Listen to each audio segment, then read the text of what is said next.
안녕하세요. 생생법률쇼 이지원입니다. 법과 친해지는 제일 좋은 방법 생생법률쇼. 오늘도 크고 작은 법률 문제로 어려움을 겪고 있는 여러분을 위한 법률 상담은 물론이고요. 세상을 들썩이게 하는 이슈들을 법적으로 풀어보는 시사법률 토크까지 준비되어 있습니다.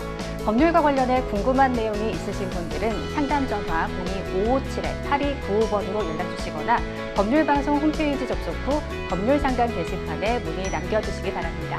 그리고 아래 하단에 보이는 이메일로도 상담 문의 받고 있습니다. 각 분야 전문 변호사가 무료로 성심성의껏 상담해 드리니까요. 많은 참여 바랍니다. 지금 이 방송은 유튜브를 통해서도 실시간으로 함께 방송되고 있으니까요. 많은 시청 부탁드리고요. 유튜브를 통한 소통의 창구도 활짝 열어두겠습니다. 그럼 오늘 도움 주실 변호사님 소개해 드리겠습니다. 서혜원 법률사무소의 서혜원 변호사 자리하셨습니다. 어서 오세요. 예, 안녕하세요. 서혜원 변호사입니다. 네, 오늘도 억울하고 답답한 분들에게 명쾌상쾌 통쾌한 상담, 유익한 상담 해주시길 기대해 보겠습니다. 생생법률쇼 그럼 오늘 접수된 상담 미리 살펴볼까요? 고3 아들이 폭행 시비에 휘말렸어요. 기승부리는 주식 리딩방 사기, 우정보다 돈, 바람난 남편의 황당한 변명, 이렇게 다양한 분야의 상담이 접수되어 있습니다. 잠시 후 변호사님과 함께 속 시원한 해결책을 찾아보도록 하겠습니다. 시청자 여러분께서도 어떤 해결책이 제시가 될지 계속해서 함께 지켜봐 주시기 바랍니다. 네, 생생법률쇼 시청자 여러분이 법과 친해지길 바라면서 법적인 상식을 유익하게 설명해 주는 시간이죠. 수요일에는 변호사가 알려주는 실전 소송 팁 을지로 시간입니다. 을들이 알아야 할 법 을지로. 변호사님, 오늘 알려주실 내용은 뭔가요? 예, 오늘은 뉴스나 드라마를 통해서 자주 접하게 되는 용어이실 텐데요. 구속에 대한 자세한 이야기를 나눠보도록 하겠습니다. 네, 변호사님, 우선 구속이 정확히 무엇인지부터 설명해 주실까요? 예, 구속이란 말 그대로 인신의 자유를 제한한다는 뜻으로 구인과 구금을 포함하는 개념으로 형사소송법 제69조에 규정되어 있습니다. 구인이란 피고인 또는 피의자를 법원이 기타 일정한 장소에 실력을 행사해서 인치 역류함을 의미하고, 구금이란 피고인에 대해서 실력을 행사하여 교도소나 구치소에 감금하는 것을 의미합니다. 구속에는 수사기관이 공소 제기 전에 행하는 피의자 구속과 법원이 공소 제기 후에 행하는 피고인 구속, 그리고 형의 선고 후에 형의 집행을 확보하기 위한 구속이 있습니다. 이에 대한 구제 수단으로는 헌법에서 피의자 또는 피고인의 신체의 자유를 보장하여 영장제도, 변호인의 조력을 받을 권리, 그리고 구속적부 심사 청구권 등을 규정하고 있습니다. 네, 뉴스를 보면 뭐 구속영장이 발부됐다, 구속영장이 기각됐다 이런 표현들을 접할 수가 있는데요. 이건 어떤 기준으로 결정이 되는 건가요?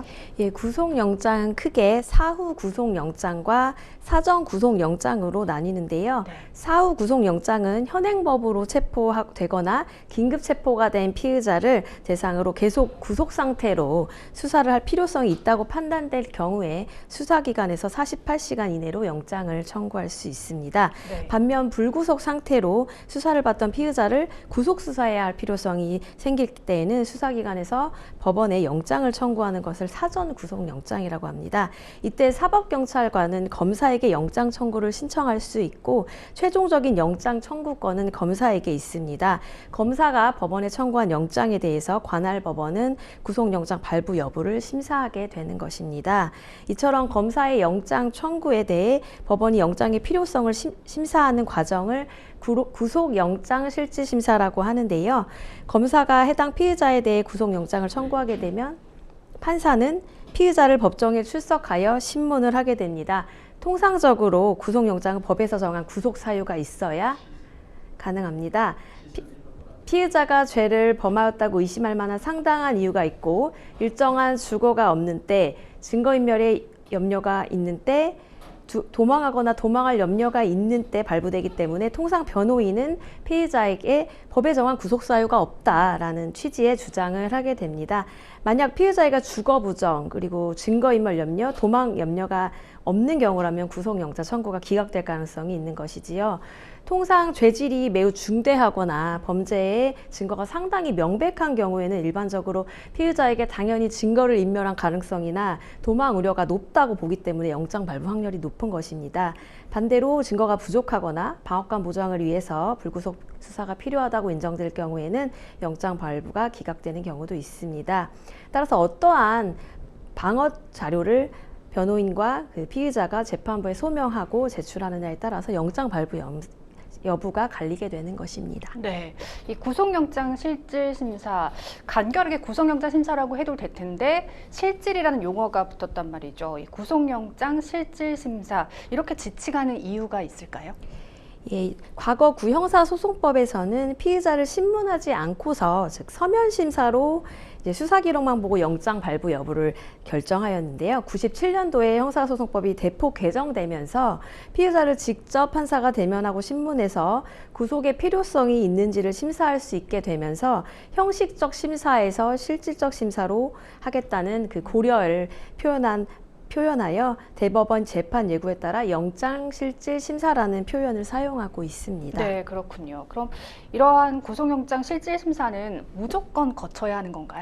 예, 현행법상 필수 절차입니다. 네. 본래 현행 형사소송법상 불구속 수사가 원칙이라 구속은 구속 사유가 있는 때에만 가능합니다. 검사의 영장이 청구되면 법원에서 특별한 사정이 없는 한 그 다음 날까지 피의자의 구속 여부를 필수적으로 심사하여야 합니다. 대법원의 인신구속 사무의 처리에 관한 예규에 따라서 지방법원의 장은 경력이 풍부한 판사 중에서 구속영장 청구 사건을 전담하는 영장전담 판사를 1인 이상 지정하고 있습니다. 다만 이제 법원의 그 사무분담의 곤란이나 구속영장 청구 사건의 수가 많아서 영장정담 판사를 지정할 수 없는 특별한 사정이 있는 경우에는 예외를 인정하고 있습니다.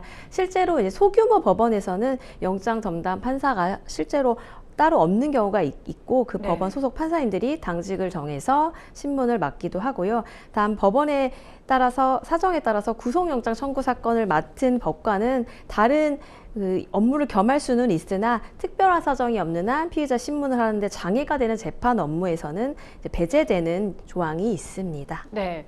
그럼 만약 구속영장 실질심사를 통해서 결국 구속영장이 발부됐다면 더 이상 피의자가 구속을 면할 수 있는 방법은 없는 건가요?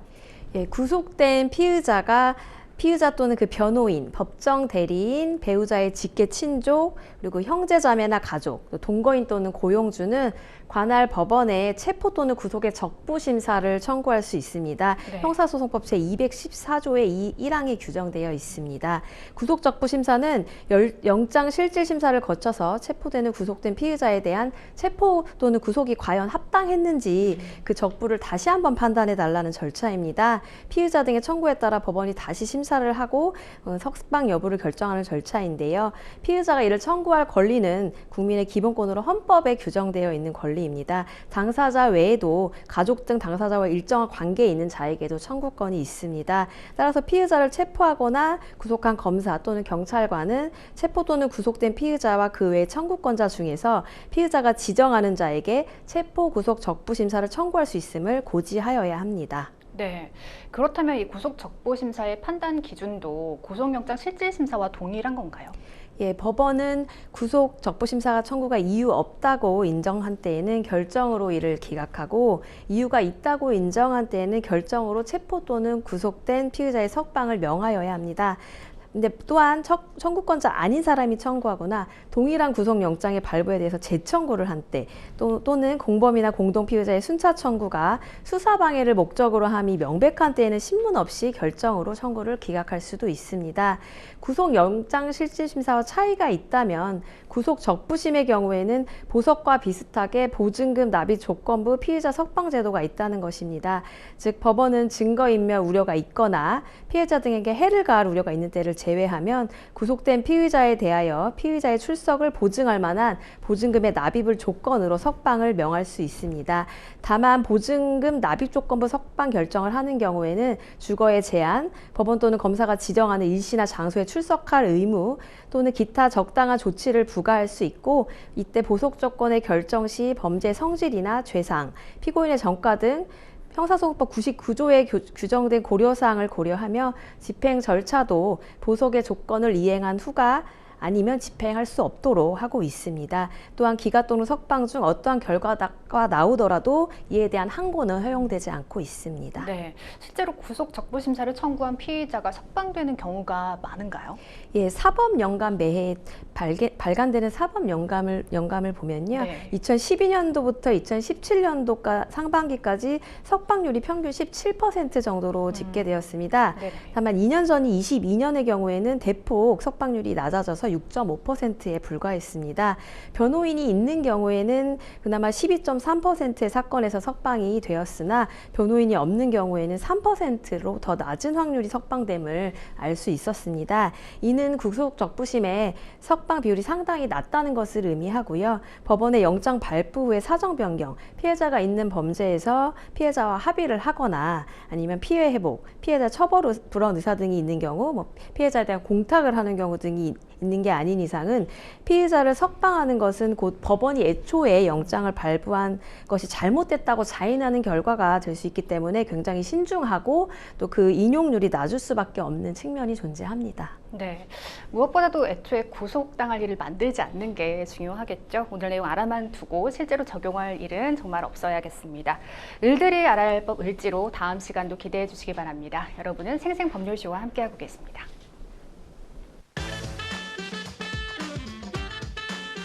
어렵고 복잡한 법률 문제로 고민하고 계신가요?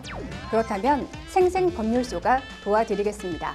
생생법률쇼에선 민사, 형사, 가사 등 각 분야 전문 변호사들이 매년 800여 건의 법률 문제를 속 시원하게 해결해 드리고 있는데요.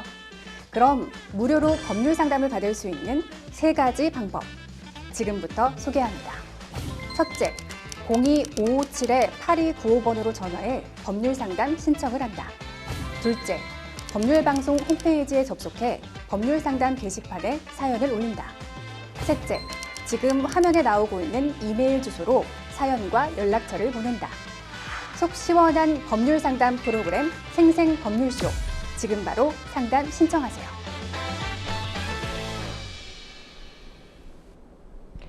네, 지금부터는 생생법률쇼가 자랑하는 성심성의 무료 법률 상담 진행해 보겠습니다. 전화 상담 연결돼 있는데요. 받아보죠. 안녕하세요. 안녕하세요. 네, 어떤 점이 궁금해서 연락 주셨나요? 8월 15일 날 알바 이직을 마치고 친구 2명과 함께 코인 노래방에 갔습니다. 들어갔는데 다른 방에서 A가 술에 만취가 되어 노래방 기기를 부수고 화가 나 있는 상태라고 친구에게 전해 들어서 이제 술에 취한 A를 보았으나 눈길을 주지 않고 친구 1과 먼저 노래방에 들어갔는데 뒤에 오던 친구 2는 다른 친구와 이제 인사를 하고 있다가 취해 있던 A와 눈이 마주쳤고 A가 친구에게 때리려고 이제 돌진했습니다. 그 친구가 A를 뒤에서 끌어안으며 말렸는데 A는 저항하며 저의 친구 E에게 때리려고 하는 것을 참고 방으로 들어갔습니다.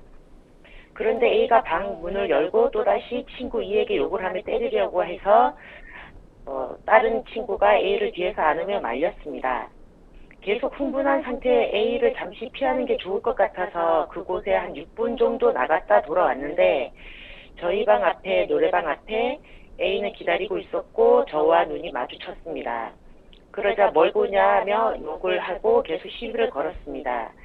술에 취해 있다고 생각해서 참았는데도 수차례 욕을 해서 시비도 걸고 그래서 A가 그럼 한판 뜰래? 싸우자라고 위협을 했고 A가 노래방 기기도 부쉈다는 게 떠올라서 순간 위험해 보이는 소화기를 저에게 던질까봐 A의 반대 방향인 사람이 없는 곳으로 서로 서둘러서 치우고 상대편 A가 저의 목을 치면서 이제 싸움이 시작됐습니다.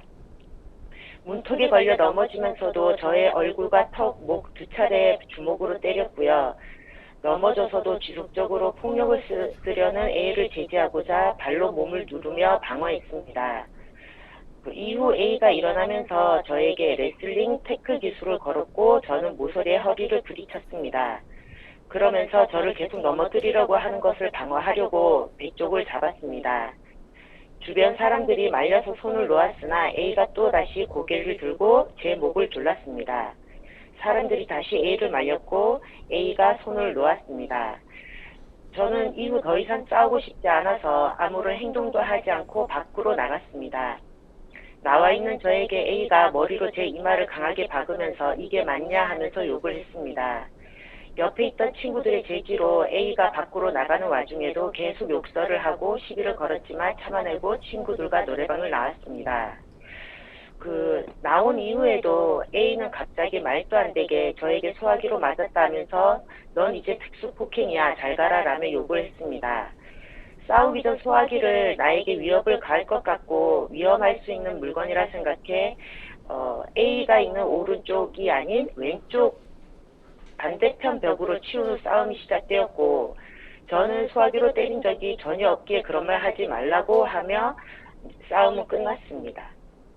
네, 지금 전화 주신 상담자분 자녀분께 있었던 일이라고 저희가 전에 들었는데요. 예. 지금 현재 고3 학생이시라고요. 네네. 네, 친구들 사이에 지금 폭행 사건이 있었고 경찰 조사도 받으셨고요. 그리고 쌍방 폭행이 있어서 지금 맞고소를 진행하시고 학폭도 신청하신 상태고요. 예. 네, 그리고 현재 자녀분이 많이 놀라셨다고 저희가 또 전에 들었는데요. 지금 명예훼손으로 고소가 가능할지 문의 주신 점이 맞죠? 네네. 소화기 인스타에 저격 사진을 올려서요. 네, 옆에 서혜원 변호사님 나와 계십니다. 자세한 상담 받아보겠습니다. 네, 안녕하세요.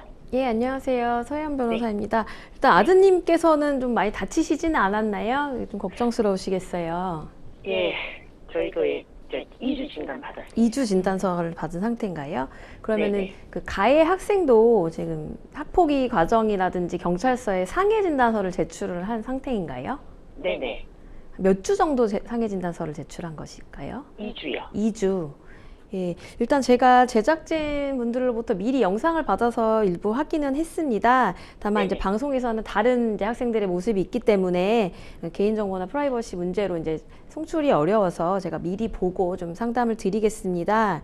네. 영상에 이제 일부 사각지대가 있기 때문에 정확히 저도 소화기로 때리는 장면을 확인하지는 못했고 다툼이 시작되면서 이제 소화기가 어디서 이렇게 튀어나와서 바닥에 이렇게 좀 있는 모습은 제가 확인을 했거든요. 네. 근데 이제 일단은 주변에 좀 목격한 학생들이 많기 때문에 학폭위 과정이라든지 경찰에서는 아마 목격자 진술을 분명히 확보를 할 것입니다. 그래서 네.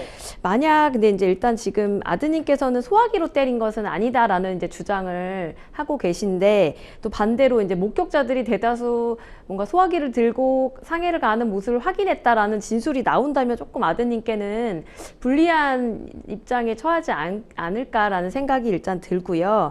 그리고 네. 이제 소화기 자체가 굉장히 무겁고 금속 재질로 된 물건이기 때문에 법원에서는 이를 위험한 물건으로 이제 보고 있습니다. 그래서 그걸 가지고 만약에 이제 다툼을 하고 때렸다면은 이게 특수폭행이나 특수상해로 지금 의율될 가능성이 있어서 이 부분도 조금 우려가 되는 부분이기도 합니다. 네. 그리고 일단은 제가 그 CCTV에서 다툼 시작되는 장면은 봤는데 일단 적극적인 공격 형태는 좀 아드님께서 먼저 이렇게 좀 진행하는 모습이 보여서 네. 일단은 조금 불리할 수도 있는 증거로 제가 확인을 했습니다. 그리고 노래방 안쪽에서 이제 치고받고 하는 싸움은 이제 아마 구체적으로 아까 말씀을 해주셨지만 CCTV 상에서는 사실 담겨 있지 않아서 이 부분도 역시 이제 진술, 구체적인 주변에 있던 학생들 진술을 좀 확보해서 아마 조사를 할 가능성이 있고 그렇게 된다면 이제 당연히 서로 공격하고 방어하는 행위가 있었다면 쌍방폭행 가능성도 있습니다. 네. 다만 상대방의 입장에서는 이제 먼저 공격하는 모습이 CCTV에 조금 보이는 측면이 있으니까 아마도 먼저 맞았기 때문에 뭐 방어하다가 일어난 일이기 때문에 쌍방 폭행이 아니다라고 이제 주장을 할 가능성도 이제 있다고 보여지고요. 아마도 지금 목격자가 없는 상황이 아니라 오히려 목격자가 더 많은 상황이기 때문에 행위자보다는 목격자가 훨씬 많은 상황이기 때문에 그런 부분을 경찰이든 아니면 학폭위 과정에서 진술을 아마 확인하고 수사하고 조사하실 것으로 보입니다. 그리고 이제 궁금해 하셨던 부분 중에 욕설을 좀 하셨다고 하는 것 같아요. 상대 학생이. 네. 예, 이 부분을 일단 신체에 대한 유형력의 행사는 아니기 때문에 폭행죄로 의율하기는 조금 어렵고요. 다만 이제 공연히 타인에 대한 욕설을 이제 다수 앞에서 공연성 있는 형태로 할 경우에는 모욕죄로 이제 처벌받을 가능성은 있는데요. 다만 CCTV상에 마찬가지로 녹취가 되어 있는 상황은 아니지 않습니까? 그래서 네네. 고소가 이루어진다면 경찰은 마찬가지로 뭐 이런 언행들이 있었는지, 모욕적인 언사가 있었는지 아마 주변 학생들을 탐문을 할 것으로 보입니다. 그리고 다만 이제 이게 법원까지 갔을 때는 공연성 및 전파 가능성 여부를 확인을 하는데요. 친밀한 친구들 사이에서는 아무래도 전파 가능성이 낮다고 볼 여지가 큽니다. 그리고 친구들끼리는 뭐 작은 욕설도 주고받는 경우가 또 평소에 있고요. 이런 것들을 감안하면은 뭐 싸움하면서 욕설을 했다고 해서 그게 무조건 공연하게 전파 가능성 있는 행위인지에 대해서는 좀 법원에서 판단 달리 할 수도 있고, 최근 좀 판례 경향도 좀 그런 경향이 있거든요. 그래서 뭐 고소를 하실 수는 있을 것이고요. 다만 이제 그 조사를 목격자가 분명히 좀 들었는지 그런 부분은 아마 조사가 이루어져야 될 부분이고, 친고죄이기 때문에 고소를 하셔야 모욕죄에 대한 수사는 개시가 될 것입니다. 그리고 기소 후에 1심 판결 전까지 피해자가 고소 취하를 한다면은 공소기각 판결로 받기 때문에 처벌이 되지는 않는 사안입니다. 다만 만일 다툼 과정에서 아드님도 같이 욕설을 했다면 그쪽도 가만히 모욕죄로 고소당하고 있지만은 않을 거고, 또 상대방을 맞고소하는 그런 일들이 벌어질 것으로 예상되기 때문에 이 부분을 한번 검토를 해보셔야 할 것으로 보입니다. 아, 예. 그리고 지금 학폭위가 진행이 되고 있는 상황이신가요? 예, 거기는 서류 제출은 다 한 상태고요. 예. 아직 조사관이 나와서 진행 중이에요. 아마 이제 진행이 이루어지는 과정에서 여러 가지 이제 진술들을 좀 확보하거나 확인을 하실 것 같고요. 다만 지금 학폭의 처분이 확정된 상태도 아니고 뭐 형사 판결이 확정된 상태도 아니기 때문에 이제 뭐 상대 학생이 인스타그램에 이게 일방적으로 이제 비방하기 위해서 좀 허위의 사실 내지는 좀 과장된 사실을 게시를 한다면 정보통신망법 명예훼손죄 성립 여부는 검토해 볼 수는 있을 것으로 보입니다.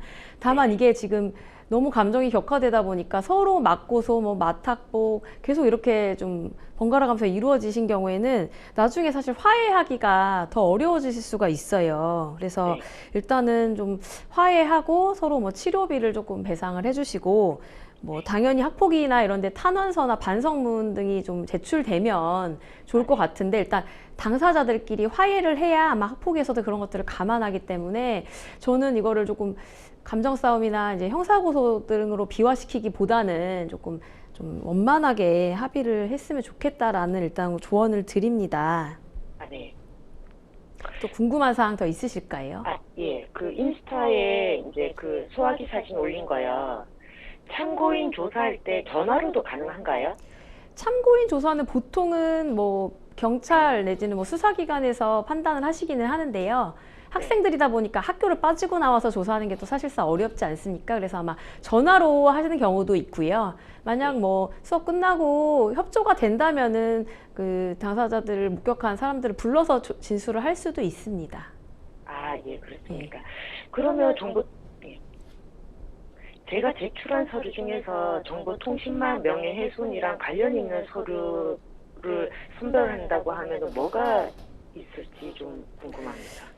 그래서 일단은 그 정보통신망법 명예훼손죄는 이제 허위 사실을 비방 목적으로 해야 된다는 게 있거든요. 네네. 그래서 일단은 뭐 소화기로 때린 게 아닌데 이제 소화기를 올려서 마치 소화기를 이용해서 상해를 한 것처럼 뭐 나타났기 때문에 허위다 이런 말씀을 하시는 것 같아요. 네네. 근데 이 부분이 아직 조사가 안 끝났기 때문에 일단은 이게 뭐 허위 사실인지도 판단을 좀 보류해야 될 것 같고, 그리고 예, 아마 아니면 같이 지금 진행되고 있는 경찰서에다가 뭐 고소를 하실 수는 있는데, 이게 뭐 나중에 또 무고를 역고소를 할 수도 있고 이런 상황이 계속 벌어지지 않을까라는 사실 우려가 되기 때문에 조금 신중하게 접근하시는 게 좋지 않나. 그리고 적어도 지금 고소 사건에 대해서 이거를 좀 어떻게 의율되고 어떻게 좀 처리되는지, 이게 쌍방폭행으로 되는지, 그리고 이제 소화기 부분이 빠져서 그냥 단순 폭행으로 되는지 단순 상해로 되는지 이런 것들을 좀 지켜보셔야 될 것 같아요. 근데 만약에 당사자를 목격한 이제 목격자들이 정말 소화기를 들었다, 소화기를 소지했다라는 것만으로도 사실 특수폭행이나 특수상해가 될 수 있는 상황이면은 뭐 그 게재한 사실이 완전히 또 허위라고 볼 만한 사실은 아니니까 그 부분에 있어서는 또 괜히 고소했다가 더 감정이 격화되거나 또 그쪽에서도 무고다 이러면서 또 반대로 고소하고 이런 계속 그 고소가 이어지는 상황이 된다면은 조금 학생들인데 너무 저는 좀 과도한 상황이 아닌가라는 우려가 들거든요. 아, 예, 예. 알겠습니다. 네, 더 궁금하신 사항 없으실까요? 아, 네네. 네, 전화 주셔서 고맙습니다. 여기까지 네, 진행하겠습니다. 감사합니다. 네.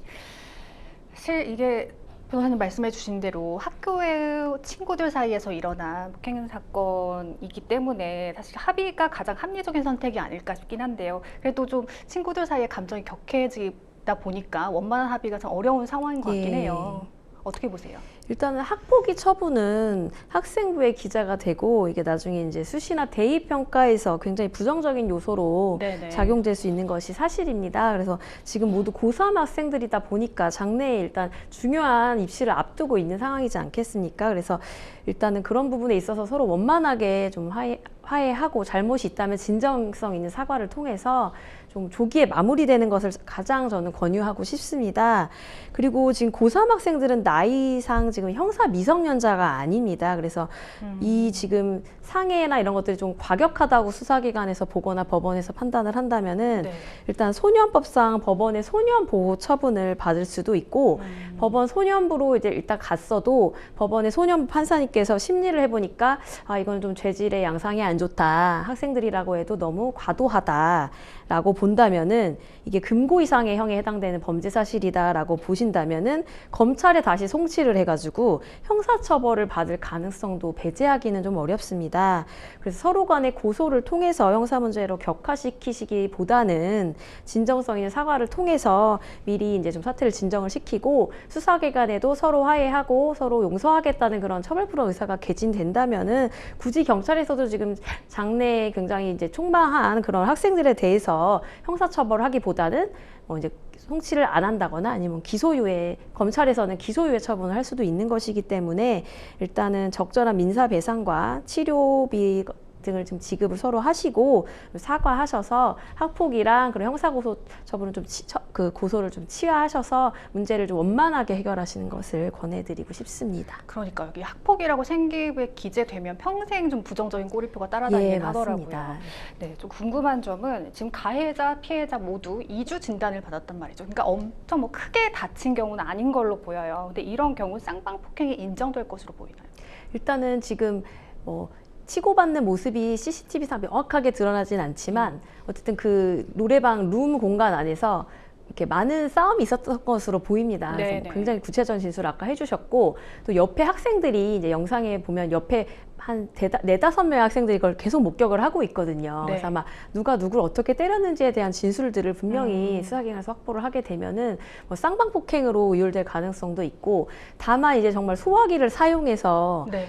뭐 싸움이 시작됐다면은 한쪽은 이게 특수상해로 될 가능성이 있기 때문에 조금 더 불리한 상황이 될 수 있어서 저는 좀 조기에 원만하게 해결하시는 것이 가장 좋고 그리고 만약에 정말 사용하지 않았다 수화기를 뭐 소지해서 상해를 한 게 아니다라고 하신다면 적극적으로 그 부분은 뭐 방어를 하시고 필요하다면 변호인의 조력을 받을 필요도 있을 것으로 보입니다. 네, 분명 수사기관에서 말씀 주신 대로 목격자 진술을 확보를 하실 것 같은데 만약에 정말 그 소화기를 사용해서 특수상해, 특수폭행이 이루어졌다면 얼만큼 처벌을 받을지 알 수 있을까요? 일단은 특수상해, 일단 상해 진술서가 제출이 됐고 꼭 그 특수상해라는 것이 위험한 물건으로 때려야지만 성립되는 게 아니라 네. 위험한 물건을 소지, 그냥 주변에 가지고 있거나 이용하거나 이용 가능성이 있으면 그걸 그렇게 특수상해로 기소하는 한 경우가 많거든요. 네네. 그런 경우는 일반적인 폭행은 사실 반의사 불벌죄이기 때문에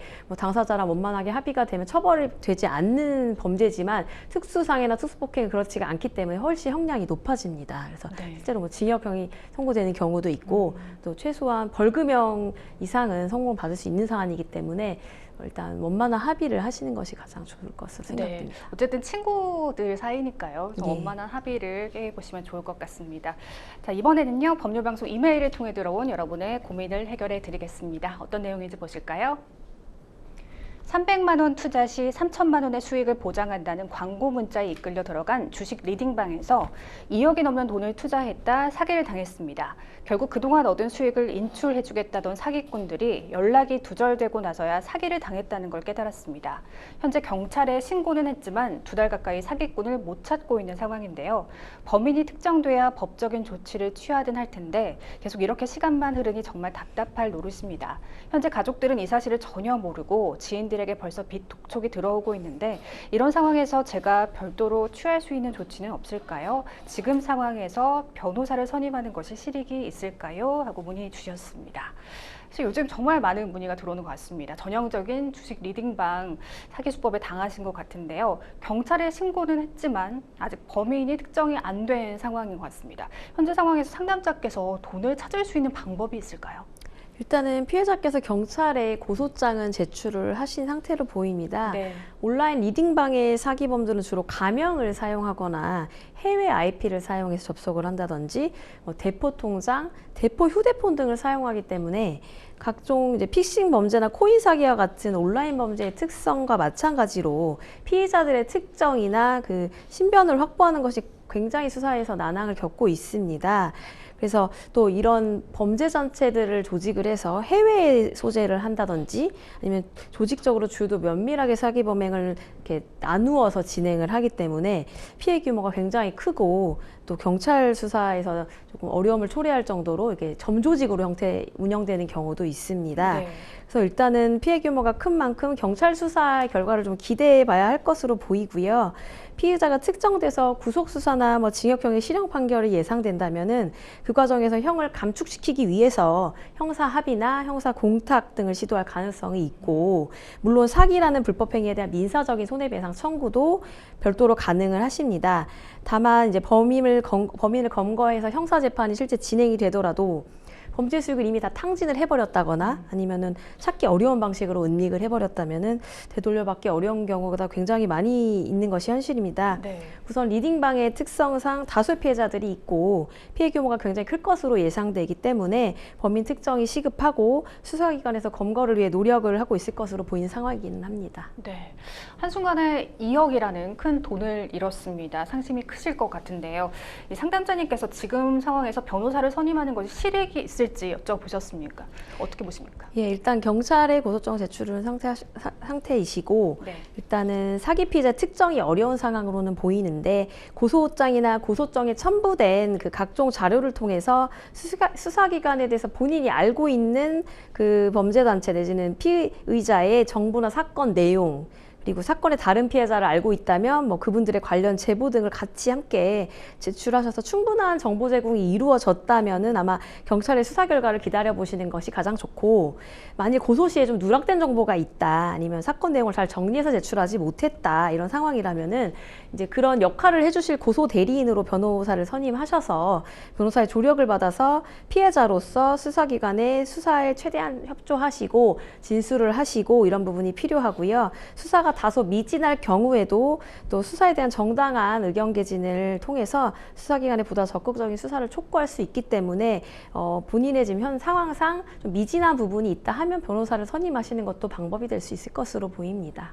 그러니까 이게 사기 피해자들이 워낙 요즘 많잖아요. 그럼 변호사를 선임할 경우 좀 수사를 빨리 진행해 달라고 촉구할 수가 분명히 있는 거군요. 예, 피해자는 형사 절차에서 어쨌든 피해에 대한 진술권이 있고 또 피해 사실에 대한 또 자료, 증거 자료나 이런 것들을 또 제공할 필요성이 있기 때문에 일단 좀 그냥 급급하게 수사 이제 개시를 위해서 이제 고소장만 제출하시고 사실은 이렇게 자료를 정리해서 제출을 잘 못하시는 경우가 많기 네네. 때문에 변호사 조력 받으시면 좋고, 수사기관에서도 그런 자료들을 좀 정리해서 주면 사실 수사하기가 훨씬 편하기 때문에 네네. 그런 측면에서 도움을 받으시는 것이 좋다는 의미입니다. 그렇군요. 주식 코인들 리딩방 피해 사례가 정말 급증하고 있습니다. 이처럼 주식 리딩방 사기가 의심되는 경우에 어떻게 대응하는 것이 최선일까요? 예, 우선 주식 리딩방이나 코인 리딩방은 상장 기업의 공시되지 않은 미공개 정보를 이용한 투자임을 강조한다든지, 주식시장에 상장되지 않은 비상장 회사에 대한 투자, 그리고 신생 코인, 잘 알지 못하는 알트코인류에 대한 투자를 권유합니다. 어떤 경우에는 이제 후속 투자자의 돈으로 일단 선행 투자자에게 일부 어떤 수익금을 지급하는 형태로 해서 사기가 아니라고 믿게 하는 유형이 굉장히 많고요. 이런 부분 폰지 사기 유형으로 이제 분류가 되긴 하는데요. 또 비상장 회사, 알려지지 않은 회사, 뭐 알려지지 않은 코인 등의 허위 자료, 뭐 각종 해외에서 뭐 이런 것들이 출원되고 해외에서 뭐 투자를 해서 뭐가 지금 수익금이 날 예정이다. 뭐 이런 정보들을 보여주면서 사회 경험이 적은 뭐 정보나 이렇게 주부나 정보의 어두운 노년층 등을 대상으로 해서 큰 액수의 투자를 이끌어내는 경우가 왕왕 있습니다. 네. 확인되지 않은 기업의 주식이나 정보를 가지고 온라인상에서 투자자를 모집하는 형태는 좀 굉장히 유의를 하셔야 될 것으로 보입니다. 특히 일부 수익금을 지급하는 형태는 더더욱 이거를 이제 믿게 하는 형태이기 때문에 더 유의를 하셔야 되고, 그런 이제 투자가 있다면 얼른 돈을 또 회수하시는 것이 방법이 될 수 있겠습니다. 네. 아까 뭐 탕진하거나 은닉할 경우 되돌려받기가 어렵다고 짚어주셨는데요. 보통 이런 주식 리딩방 사기의 경우 돈을 돌려받는 경우가 있긴 한가요? 예, 아까 말씀드렸다시피 이제 폰지 사기의 형태가 있기 때문에 네. 기존에 이제 좀 초창기 투자자들을 일부 회수하시는 경우도 있습니다. 하지만 이제 이미 수익한 돈은 다 투자자들한테 나눠주다 끝나거나 아니면 뒤에 투자가 계속 들어오지 않으면 결국에는 투자금이 남아있을 수가 없거든요. 그래서 또 이런 돈을 미리 은닉하거나 탕진하는 경우도 많기 때문에 굉장히 돌려받기 어려운 것이 현실입니다. 제가 본 많은 형사 사건에서도 피해자가 매우 다수이고 피해액이 수십억 내지 뭐 수억 원에 달하는 경우가 있었기 때문에 막상 범인을 검거하더라도 사기범들에게 다수의 동종 전과가 있는 경우가 뭐 태반이고, 네. 또 피해를 회복할 자력이 없는 경우 이미 뭐 다 빼돌리거나 다른 사람 명의로 뭐 돈을 다 입금을 하거나 이런 식으로 해가지고 다 써버린다든지 해서 상당수 회복하기 어려운 경우가 많았습니다. 그리고 피해자가 이미 해외로 다 도피를 해가지고 기소가 중지된 사안들도 있었기 때문에 조금 어렵다는 것이 중론이기는 하지만, 그래도 뭐 수사기관의 적극적인 수사 촉구를 통해서 일단 검거를 하는 것이 가장 시급하지 않나라는 생각이 듭니다. 네. 지금 상담자분 지인들에게 돈을 빌려서 투자를 하신 상황입니다. 벌써 빚 독촉이 들어오신 상황인데, 이 상담자께서 지인들의 추심을 막을 방법은 빚을 청산하는 것밖에 없을까요? 예, 일단 자력이 있으시다면 사실은 빌린 돈은 변제하는 것이 가장 우선이고요. 만약 지금 너무 채무 초과 상태가 극심하다거나 무자력이어서 내지는 실직 상태여서 네. 도저히 내가 변제할 능력이 없다 한다면 이제 회생법원에서 이제 그런 구제 절차가 있기 때문에 회생 개시 신청해서 본인이 버는 이제 소득의 일정 부분을 나누어서 변제를 하는 계획을 세우셔서 이거를 인가를 받으시거나, 아니면 아예 이제 파산 절차를 신청하셔서 인가를 받으시면 그 모든 채무들이 탕감되는 면책을 받으실 수 있기 때문에 그런 것들도 이제 고려를 해보실 필요는 있겠습니다. 네, 요즘 주식 리딩방 사기 정말 심각합니다. 저 같은 경우는 그 주식 앱만 접속했는데도 그런 관련 문자가 정말 많이 오고 있는 상황이거든요. 이를 사전에 예방하려면 어떤 유형이 있는지 알아두는 것이 좋을 것 같습니다. 요즘 성행하는 리딩방 사기 유형도 좀 짚어주시죠. 예, 상장 기업의 공시되지 않은 미공개 정보를 이용한 투자를 유인하는 경우가 있고, 이는 그 자체로 자본시장법 위반 소지도 있습니다. 예, 가담할 경우 이제 문제가 되는 경우도 있고, 실제 상장 기업일 경우에는요. 주식회사에 상장되지 않은 많은 비상장 회사들이 있습니다. 사실은 상장을 할 것이다. 지금 이제 이 지분을, 대주주가 지분을 지금 뭐 팔 예정이다. 나중에 상장할 예정이다. 이런 식으로 해가지고 투자를 유인하는 경우도 있습니다. 다만 이제 상장회사가 아니기 때문에 정보가 충분히 공유되지 않는 경우도 있고, 회사 상황이 어떤지 좀 면밀히 확인하지 못하는 경우가 많기 때문에 이런 경우에 거액을 투자하셨다 회수를 못하는 경우가 굉장히 많기 때문에 이제 조심하셔야 될 것이고요. 그리고 코인 같은 경우에는 가짜 코인도 굉장히 많고요. 뭐 신생 코인, 잘 알지 못하는 코인류에 대한 투자를 권유하는 방식도 많습니다. 또 아까 말씀드렸다시피 후속 투자자의 돈으로 일단은 선행 투자자에게 일부 이자를 지급한 형태, 뭐 수익금을 지급하는 형태로 해서 계속 투자를 이끌어냅니다. 그리고 가짜 사이트에 접속하게 돼서 마치 그거에 대한 수익금이 쌓여 있는 형태, 내지는 뭐 코인이 오르고 있는, 거래소에서 거래가 되고 실제 가격이 오르고 있는 형태도 보여주는 경우도 있습니다. 이런 부분 실제로 다 가짜로 변명되기도 하고요. 네. 일부 이런 문어발식으로 계속 다단계 형식으로 후속 투자자를 끌어오면은 또 포인트를 지급하는 형식도 많고요. 그래서 이런 부분은 전부 다 이제 위험 소지가 있고 사기로 나중에 의율될 가능성이 높은 형태이기 때문에 유의하시고, 만약에 좀 의심스러운 부분이 있다면 투자금을 빨리 회수하시기를 권유해 드립니다. 네. 상담자와 비슷한 상황 겪고 계신 분들 많으실 겁니다. 이분들께 조언 한 말씀 부탁드릴게요. 예, 범인을 검거한다면 민사소송이나 형사소송 과정에서 피해를 회복하시는 방안을 최대한 강구해 보시고요. 범인을 검거를 했는데도 범인에게 자력이 없거나 피해 회복의 길이 유언하시다면은 아까 말씀드렸다시피 회생법원의 회생 신청이나 파상 신청을 통해서 그 채무를 탕감하시고 갚아 나가시거나 면책을 받으셔가지고 법적으로 채무에서 벗어나는 길도 있고 분명 그거는 법적으로 인정되는 부분이 있기 때문에 예, 그런 부분을 해결하시는 것이 바람직할 것으로 보입니다. 네, 조언 여기까지 듣겠습니다. 여러분은 지금 생생법률쇼와 함께하고 계십니다.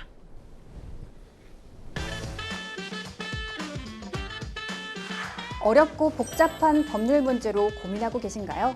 그렇다면 생생법률쇼가 도와드리겠습니다.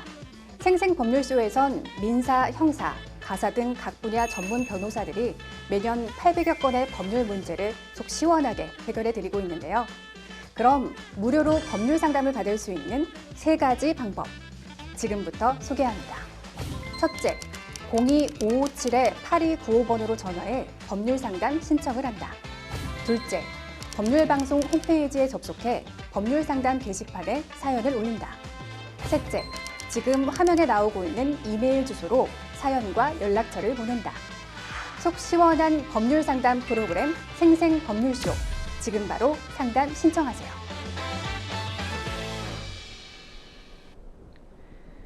네, 계속해서 법률방송 이메일을 통해 들어온 여러분의 고민을 해결해 드리겠습니다. 어떤 내용인지 보실까요?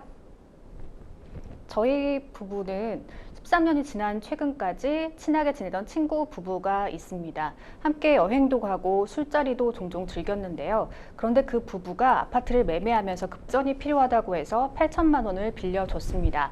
당시 돈은 친구 명의로 입금했습니다. 대출이 완료되면 한 달 후 돈을 갚겠다던 친구는 2년이 지나도록 돈을 갚지 않았는데요.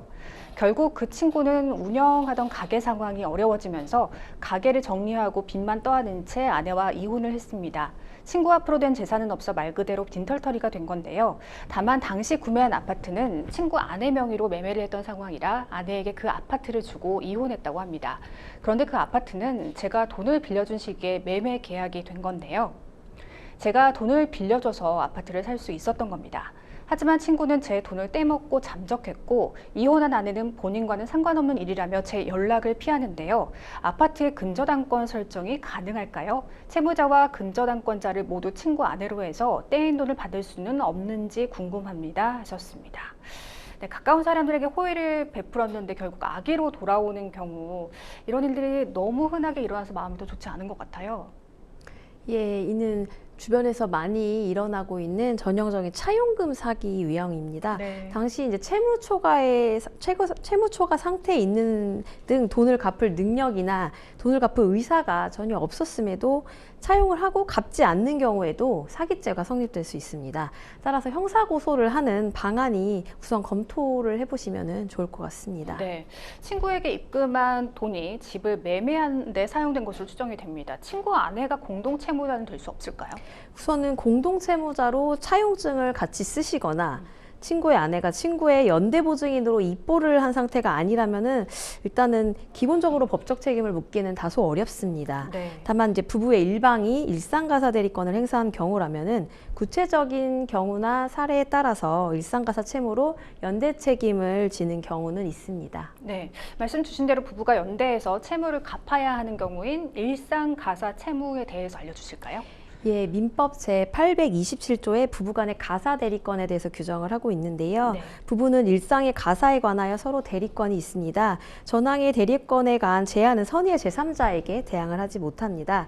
그리고 가사로 인한 채무는 부부의 일방이 일상 가사에 관하여 제3자와 법률 행위를 한 때에는 다른 일방은 이로 인한 채무에 대해서 연대 책임이 있다, 이렇게 규정을 하고 있고, 그러나 이미 제3자에 대해서 다른 일방은 책임이 없다, 나 혼자 독립해서 단독으로 하는 행위이다 한다라는 걸 명시한 경우에는 그러하지가 않습니다.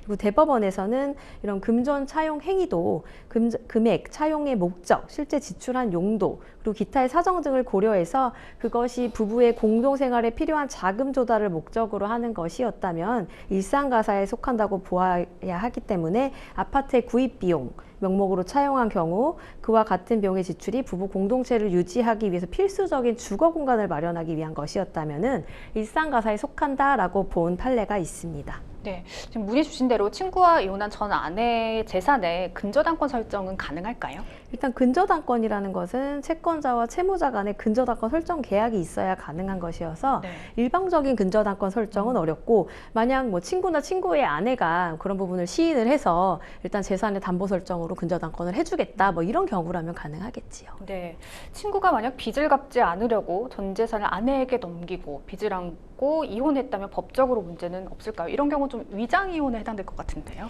네, 일단은 위장 이혼은 위장 혼인과는 달리 법적으로 일단은 유효하다고 보고 있습니다. 네. 그러니까 혼인 의사가 없이 혼인을 하는 것은 혼인 무효 사유가 되지만 위장 이혼은 이혼할 당시에 어쨌든 조금이라도 이혼할 마음이 있었다고 하면은 그것이 유효하기 때문에 법적으로 의미가 있습니다. 다만 이혼을 하더라도 채무를 회피하기 위해서 정상적이지 않은 재산 분할을 하는 경우에는 민법에 따라서 사회행위 취소의 대상이 될 수 있습니다. 네.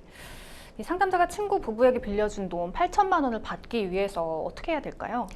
예, 일단은 그 차용금 사기 검토를 아까 말씀드렸는데요. 그 부분을 검토하셔서 형사 고소를 해서 이제 진행을 해보시고, 네. 그다음에 같이 불법행위에 대한 손해배상 청구가 가능할 것입니다. 그리고 두 번째로는 남편의 일단 금전 차용 행위를 아파트 구입 명목으로 사용이 됐고 그 아파트가 공동으로 사시는 아파트를 위한 거다라면 아까 판례에서 일상가사 채무로 본 사례가 있기 때문에 이런 부분을 일상가사 대리 행위로 보아서 아내에게도 연대 책임을 물어서 민사소송을 제기하는 방법이 있을 것입니다. 만일 당시의 일상가사 행위로 인해서 인정이 된다면은 그렇게 해서 받으시면 되고, 일상가사 행위까지는 아니다, 뭐 단독으로 했다 이런 것이 좀 드러난다면은 남편의 재산 분할 청구권 행사를 해야함을 알면서도 아내가 모든 재산을 가져가는 재산 분할을 행위를 한 것이지 않겠습니까? 이런 경우라면은 아까 말씀드렸다시피 사행위 취소권의 행사를 통해서 재산 분할로 이루어진 법률 행위의 취소 또는 원상 회복을 법원에 청구하실 수가 있습니다. 이런 부분도 함께 검토해 보시면 좋을 것 같습니다. 네, 이번에도 법률방송 이메일을 통해 들어온 여러분의 고민을 해결해 드리겠습니다. 어떤 내용인지 보실까요? 옆집 여자와 남편이 바람이 났습니다. 주차장에 주차되어 있는 남편의 차에서 두 사람이 스킨십을 하는 모습을 보고 만 건데요. 그런데 둘 사이를 들킨 남편의 태도가 더 황당했습니다. 당황스러워하는 기색도 없이 저희 부부가 섹스리스의 쇼윈도 부부였기 때문에 자신의 행동이 당연하다는 건데요. 부부 사이 성관계를 하지 않으면 바람을 피워도 되는 건가요? 하셨습니다. 사실 이혼 소송 많이 해보실 것 같은데 이혼 소송에서 누구의 잘못이 더 큰지 어떻게 확인하게 되나요? 네, 일단 부부 일방은 혼인 파탄의 귀책 사유가 있는 상대방에게 재판상 이혼 청구를 하실 수가 있습니다. 네. 이혼 재판에서 혼인 파탄 책임에 대해 유책 배우자에 대해 위자료를 청구하실 수가 있고요. 법원은 이 경우 법원에 이제 현출된 증거를 토대로 판단합니다. 사례의 경우에는 이제 부정행위의 모습이 촬영된 CCTV 영상이나 사진, 차량 내 블랙박스 영상이나 녹음 등을 제출하는 경우가 많습니다. 네. 상남자 아내분 오랜 기간 성관계를 거부했다고 합니다. 이런 경우 이혼 사유가 되나요? 네, 일단 민법 제840조는 재판상 이혼의 원인으로서 배우자의 부정행위, 배우자의 악의의 유기, 배우자 또는 그 직계존속에 의한 심의 부당한 대우, 자기의 직계존속에 대한 배우자의 심의 부당한 대우, 배우자의 3년 이상의 생사불명, 그 밖에 혼인을 계속하기 어려운 중대한 사유가 있는 경우에 그 재판상 이혼 청구가 가능하도록 규정을 하고 있는데요. 일방적인 성관계 거부의 경우에도 법원에서 이혼 사유로 인정된 사례가 있습니다. 다만 이제 이 경우에는 기타 혼인을 계속하기 어려운 중대한 사유로 이혼 청구를 보통 구성하고 있습니다. 네, 옆집 여자와 남편의 스킨십 부정행위로 볼 수 있을까요? 만약 당시 상황이 담긴 증거가 없다면 어떻게 될까요? 일단은 재판상 이혼 사유에서 말하는 부정행위는 부부간의 정조 의무에 충실하지 않은 일체 행위를 말하는 것입니다. 꼭 성적인 관계가 없었다고 하더라도 다른 사람과 지속적으로 다정한 연락을 주고받는 행위도 당연히 부정행위에 해당되고요. 배우자에게 충실하지 않은 부분들도 부정행위에 포함됩니다. 다만 부정행위를 원인으로 이혼하기 위해서는 부정행위를 안 날로부터 6개월, 부정행위가 있은 날로부터 2년 내에 이혼 소송을 진행하셔야 되고요. 만약에 부정행위를 용서를 하셨다면 그 부정행위를 원인으로는 이혼 판결을 할 수가 없기 때문에 그 부분을 유의를 하셔야 될 필요가 있습니다. 네, 남편의 태도가 어이없게 당당합니다. 섹스리스였기 때문에 부정행위가 정당화될 수 있는 건가요? 일단은 재판상 이혼 사유에서 말하는 부정행위는 부부간의 정조 의무에 충실하지 않은 일체행위라고 말씀을 드렸는데요. 부부간에 이제 성관계가 없었다는 이유만으로 정조 의무를 위반한 것이 정당화될 수는 없기 때문에 이 부분은 정당화될 수 없는 것으로 법원에서 아마 인정할 것입니다. 네, 상담자 이제 이혼을 결심했는데 어떤 준비가 필요할까요? 일단 부정행위의 자백에 대한 녹음 뭐 이런 거를 한번 대화를 하시면서 시도를 해보신다든지 아까 이제 명백한 증거가 있으시면 그걸 제출하시면 되지만 좀 지금 부정행위 증거를 좀 확보하지 못하였다 이러시면은 그걸 녹음을 해보는 것도 방법이고 사진 자료나 뭐 증거 등을 좀 찾아서 내시는 경우도 있어요. 그래 이런 경우에는 또 달리 또 형사 상대방에게 또 문제가 될 소지가 있기 때문에 좀 유의를 하셔야 되고요. 그리고 정신적 고통에 대한 위자료 청구를 부정행위 상대방과 남편에게 청구하실 수가 있을 것입니다. 네, 오늘 함께해 주신 서혜연 변호사님 고맙습니다. 네, 오늘 순서는 여기까지입니다. 시청해 주신 여러분 고맙습니다.